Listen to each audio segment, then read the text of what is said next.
ask the question that we need to answer. And this is the question. Your grandfather said these characters that are in Islam, they don't really have any historical antecedents. There is nothing there historically to support them. Now, he must have known something that you didn't know, but that we now know. And to understand that, let's go ahead and look at the name Muhammad himself, because that's who we're looking for. We're looking for Muhammad. But by definition, that word, that name, requires, if you were to write out that name, it requires 4 consonants and 3 vowels.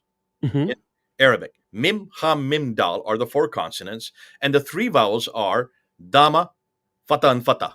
Right? That's right. So you need to have 3 vowels, but there were no vowels in Arabic in the 7th century. You know that. I know that. Anybody that's done history and done any work on textual criticism of the Quran, looking at all the earliest manuscripts, they are only consonantal texts. And there's only 16 letters, not the 28 that we have today, because there were no dots that early. It's changed. That's right. Yep. But these 4 letters did exist. Mim, ha, mim, dal, or MHMD in English. Yep. So if there were no vowels, why are we pronouncing it that way? Take away those 3 vowels. Just take them away. And what are you left with? The 4 consonants. Yeah. MHMD. How do you pronounce MHMD in English? Well, you'd say Muhammad, and that's what we would say. It's a slightly different in Arabic. Yeah, Muhammad, which is a very different. By the way, it's interesting when you don't have the vowels. It also becomes very subjective to us, at least in our language. It is the same way in Hebrew, by the way. It's very subjective. This is not subjective. Yep. Ash MD or Mimha Mindal is all over the Middle East. That's right. I was going to go. Yeah. A well-known word. Yeah. It's all over our Bible. That's right. That's right. Stop and think. Who is the Muhammad in the Old Testament? 11 times in Hebrew. It's the same 4 letters in Hebrew that you have in Arabic, that you have in Syriac, that you have in Aramaic, in Nabatean Aramaic. It's all the same letters because they all borrow the same letters. And when we say that, it speaks of the worthiness of praise, the worthiness of being honored and blessed. That's right. The praised one. Yeah. It's not a name. It's a That's title. right. That's right. The worthy. It was created by the Ugarites back in 1400 BC. It's in our Old Testament, Song of Solomon 5:16. Look and see. There is Solomon referring to altogether lovely. Muhammad. It's there in Hebrew. Yep. Muhammad is there in 1000 BC. So you can see why it's not a surprise for the Jews. Who is the Muhammad? Well, the Muhammad was always known as the Anointed One. Yep. Who is the Anointed One? The Messiah, the one who is yet to come. Mm-hmm. Saint Ambrose in the 4th century, we're talking about 300 years before, if Islam ever existed, it did, but 300 years before that, in the 4th century, Saint Ambrose, knowing and seeing what the Jews were claiming as the Anointed One, the Messiah, said, yes, we're waiting for the Messiah too. But you Jews are waiting for the Messiah to come. We are waiting for him to come back. And his name is Jesus Christ. So the Muhammad from the 4th century on in Aramaic and also then in Arabic, which came out of Aramaic, was always looking for the Muhammad to come. The Muhammad would be the Messiah. Yeah. Who? Jesus Christ. Yeah. So by the 7th century, and here's where it gets exciting, just look at the coins. Look at the coins in the 7th century, and specifically look at Muawiyah's coin. Muawiyah has a coin that he comes out with in 663. He is now the first caliph. He is the one that starts the Umayyad Caliphate. And he's up there in Damascus. What's he doing in Damascus? Why isn't he, if he's a Muslim, why isn't he way down in Mecca, Medina? Because there is no Mecca. There is nothing called Muslim. There are no people called Muslims. There is no Islam that early. Not in 663. Now remember, every Muslim listening to me is going to shake his head and say, this man doesn't know what he's talking about, because Muhammad died in 632. You need to find him for me. We can't find any reference to him. I can't see anywhere that his name is. And remember, don't look for Muhammad now. Don't look for Muhammad with 3 vowels. Look for Muhammad and show me anybody that was called Muhammad that far south. None exist. But there are plenty of Muhammads all over the place. They're on the coins. They're on the inscriptions. And Muawiyah refers to it. He has an amazing coin that's a square, and he has his image on the coin, and he has a cross above his head. He's holding a cross in his hand. He's holding another cross in his hand. How could he be a Muslim if he's holding a cross and he has a cross on his head? Yeah. It's a great question. It's absolutely. He's a Trinitarian Christian. Yep. Has always been. If you have any doubt, look at the inscription on the dam of Taif. There he is, and it's written in Greek. You don't write it in Greek if you're a Muslim. You write it in Greek if you're a Christian. That's right. And he refers to himself. His name is Muawiyah in Greek. The leader of the believers. What believers? Look in the upper left-hand corner and you'll see a cross there. You could only be a Christian if you have a cross to identify yourself. So here he has this coin, 3 crosses on the front. On the back side of the coin is the letter M, which means 40. That's what it's worth. And below it is Mim Ha Mim Dal. There's the 4 letters we're looking for. The Muhammad, Yep. Jesus Christ, on the backside of the coin. And that's 663. This is a good 30 years after Muhammad would have died, if he even existed. All of the Umayyad caliphs, the Umayyad caliphs up until 680, because he was in power from 660 to 680. He was a Christian. He was living in Damascus. Then comes Abdul Malik. Abdul Malik is still a Christian, but Abdul Malik is an anti-Trinitarian Christian. Yeah. He does not believe in the Trinity. He's an Arian. Now, listen, that's nothing surprising to us. We've had Arians from the time of Arian himself in the 4th century. We still have Arians today. The Jehovah's Witnesses are Arians. Anybody who does believe that Jesus is great, but that he is not God. And so he was against the belief of God as Jesus as God and the Trinity. So he builds the great Dome of the Rock right there in Jerusalem. You got it right behind you. I can see it behind over to your left. That's the modern dome. That was built in 1876. That dome did not exist in the 7th century. The only thing that exists that's original from in that dome are the 2 inner ambulatories. Those 2 circular ambulatories, 8-sided shape. Look at the ambulatories. There's inscriptions all around it, and they are all attacking Jesus Christ. Say not 3, for God is one and he has no son. That's now found in the Quran in chapter 4, verse 171. That's attacking the divinity of Jesus, is attacking the Trinity, and is attacking his sonship.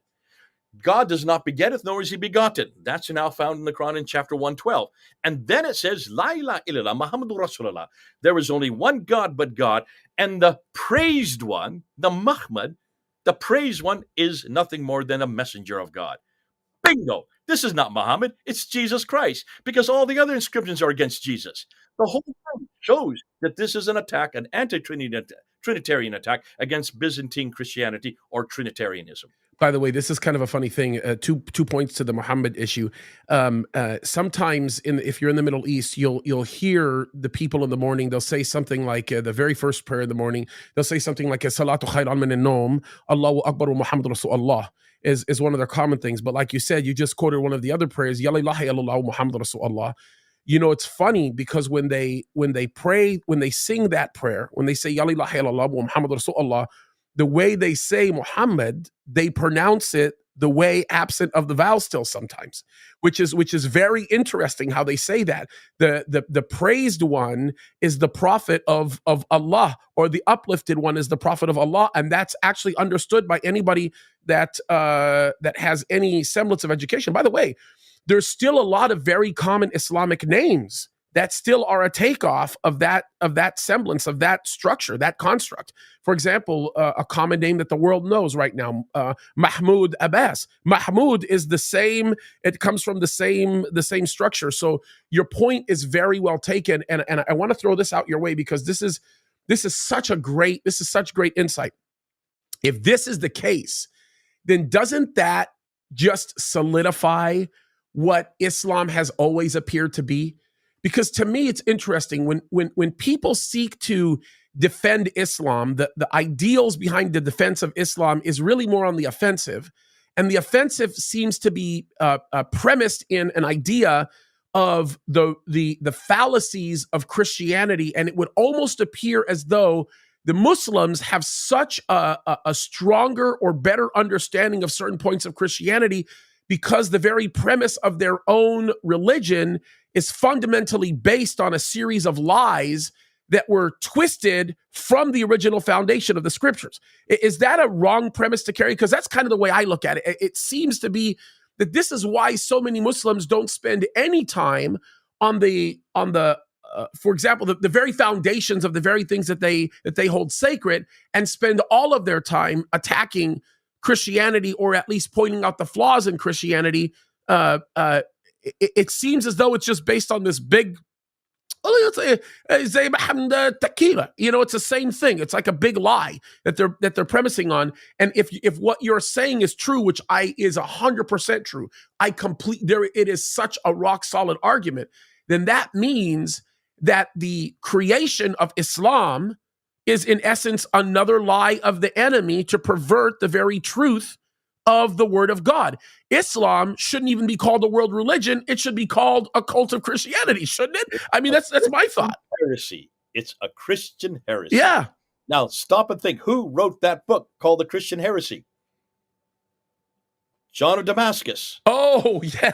John of I'm so Damascus was slow. right there in the Yeah, court of Abdul Malik. He was there in Damascus. that's He right. was there serving under Abdul Malik when he built the Dome of the Rock. Who do you think saw this as it was happening? Yeah. Who was right there? His father was in the courts of Muawiyah. So Yeah. Muawiyah and Abdul Malik, the two great Umayyad caliphs, who one was a Trinitarian Christian and the other was an anti-Trinitarian Christian, down in Damascus, his family was right there following it. That's why in 730, when he finally retired, he wrote the Ishmaelite heresy, the heresy of the Ishmaelites. Who were the Ishmaelites? They were the Yeah. Arabs who Yeah, the Arab. they controlled the Umayyads. The Umayyads were Ishmaelites. They were not Christians from the context that came from the line of Isaac. They were not Jews that came from the line of Isaac. They came from the line of Ishmael. They did not have a prophet. They did not have a revelation. The Jews and the Christian, they're cousins because they trace their lineage back to Abraham. Both had revelation and they both had a prophetic line. The Ishmaelites had neither. But now they controlled all this swath of land from Spain in the west all the way to India in the east, from Turkey in the north all the way to Yemen in the south. They were the second biggest power of the day. Their only other superpower that they were in contention with, were Byzantine Christianity, who were Trinitarians. Now, can you then see why these Trinitarians were waiting for the Mahmad to reappear, the praised one, the altogether lovely? They were waiting for him to reappear the second time. The Jews were waiting for him to appear the first time. So here comes these anti-Trinitarians, started by Abdul Malik. That's why Abdul Malik is absolutely important. That's why the Dome of the Rock is absolutely important, that you've got behind you there. And you need to look at the inscriptions. There are no dots in those inscriptions, and there are no vowels. They have yet to be created. They were not in existence in 691 when that dome was built. That's why it's Muhammad, not Muhammad, that's there in the Shahada, because that's the first place we see the Shahada in one complete form on that dome. It's also introduced on coins by Abdul Malik. I've got one of them right here in my drawer. I bought it. It cost me $1,300 to buy. That's why the Shahada was introduced in 691 as an attack against the divinity of Jesus, the Trinity, and his sonship. No wonder John Damascus had to write the heresy of the Ishmaelites. And look and see what he's attacking. He's attacking this view that everything that this new faith, this new cult, it's a cult, this new heresy, it's all against Jesus Christ, his divinity, the Trinity, and his sonship. That's why Islam then was birthed out of that. It was not called Islam that early. There's no reference to Islam that early or Muslims that early. But they then became that during the Abbasid period. That's why they were saying, oh, those of you who are our cousins, who are from Abraham, you have a prophetic line. We don't. You're waiting for the Mahmad. We have the Mahmad. And that's why they add those three vowels, the Dhamma, the Fatha, and the Fatha. So now it's Muhammad in contradistinction to Muhammad. Now theirs is Muhammad, but it's the same roots. Yep. He's no longer the anointed one. He now is a prophet himself. Once you have named him as your prophet, that is come to eradicate the Jahiliyyah, the ignorance of the earlier period. Remember, look at the word Jahiliyyah. See, in Arabic, that word never meant a people. It meant your own heart, your own Jahiliyyah of your heart. It was for every believer had a period of Jahiliyyah, a period of ignorance. They have reformed that to make a people that were called Jahiliyyah because that's the traditions. So once you have the prophet, a prophet has to have a book. Where do you go to find a book that quickly? You've got to start borrowing left, right, left, and center. That's why this book is full of stories after stories that are Jewish fables, that are apocryphal writings, stories after stories that are lectionaries and homilies, and yes, hymns to Jesus Christ. But they took out his name and replaced it with Nabi and Rasul instead. Can you then understand why they are now coming with what the Jews and Christians are waiting for? They're saying, we've got him. The Mahmad is Muhammad. And that's why the backstory had to be created. It took them 70 years to create that backstory. And that's why Ibn Hisham finally wrote it down in 833. But when they got the backstory for his biography, then they had to give his sayings. And that's why the sayings do not take another 40 years before they first get written down. But I'm even going to shut all that down right now. There is no biography from Ibn Hisham in the 9th century. There is no hadith from Sahih Muslim, Ibn Dawud, or Tirmidhi, or even Sahih Bukhari. They do not exist. This is yet to go up on YouTube. You're one of the first to hear about it. We now know where those documents come from, and they do not come from the 9th century. But that's for another time.